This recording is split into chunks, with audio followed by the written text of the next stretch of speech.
18 বছরের অপেক্ষার অবসান হলো অবশেষে।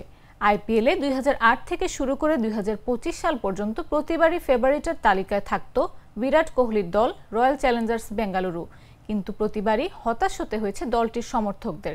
এমনকি এর আগে 3 বার ফাইনালে উঠেও শিরোপার নাগাল পাননি বিরাট কোহলিরা।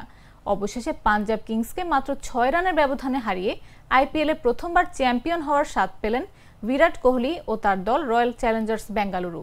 বিরাট কোহলির হাতে কাপ দেখতে আহমেদাবাদের নরেন্দ্র মোদী স্টেডিয়ামে হাজির ছিলেন সাবেক ব্রিটিশ প্রধানমন্ত্রী ঋষি সুনাক, ছিলেন বেঙ্গালুরুর সাবেক ক্রিকেটার এবিডি ভিলিয়ার্স, ক্রিস গেইলের মতো তারকারা।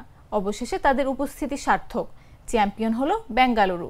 আহমেদাবাদে টস হেরে ব্যাট করতে নেমে রয়্যাল চ্যালেঞ্জার্স বেঙ্গালুরু সংগ্রহ করে 9 উইকেট হারিয়ে 190 রান। জবাবে 184 রানে থামতে বাধ্য হয় পাঞ্জাব কিংস।